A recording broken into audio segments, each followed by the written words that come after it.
बहुत समय पहले की बात है। एक छोटे से गांव में एक किसान अपने परिवार के साथ रहता था। उसका नाम रामू था। रामू बहुत मेहनती था, लेकिन उस साल बारिश नहीं हो रही थी और खेत सूखे पड़े थे। गांव के सभी लोग परेशान थे क्योंकि उनके पास खाने के लिए कुछ भी नहीं बचा था। एक दिन रामू जंगल में लकड़ी इकट्ठा करने गया। वहां उसे एक बूढ़े साधु मिले। साधु ने रामू से उसकी परेशानी पूछी। रामू ने कहा, महात्मा जी, इस साल बारिश नहीं हो रही है और हमारे खेतों में कुछ भी नहीं उग रहा। हमारे पास खाने के लिए कुछ भी नहीं है। साधु ने रामू की बात ध्यान से सुनी और फिर अपने थैले से एक छोटा सा चमकता हुआ पत्थर निकाला। उन्होंने कहा, यह एक जादुई पत्थर है। इसे अपने गांव के बीचों बीच रख दो। जब भी गांव को पानी की जरूरत होगी, यह पत्थर बारिश लेकर आएगा। लेकिन याद रखना, इस पत्थर का इस्तेमाल केवल जरूरत पड़ने पर ही करना, वरना इसका जादू खत्म हो जाएगा। रामू ने धन्यवाद किया और वह जादुई पत्थर लेकर गांव लौट आया।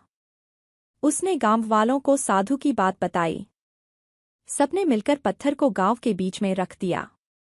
कुछ दिनों बाद जब गांव के लोग बहुत परेशान हो गए, तब उन्होंने पत्थर की ओर देखा और बारिश की प्रार्थना की। अचानक बादल घिराए और जोरदार बारिश शुरू हो गई। गांव के खेत हरे भरे हो गए और लोग बहुत खुश हुए। लेकिन कुछ समय बाद जब बारिश रुक गई और सब कुछ सामान्य हो गया, तो गांव के कुछ लोग पत्थर की शक्ति का गलत इस्तेमाल करने लगे। वे बिना किसी जरूरत के पत्थर से बार बार बारिश की मांग करने लगे। जादुई पत्थर ने काम करना बंद कर दिया और गांव फिर से सूखने लगा।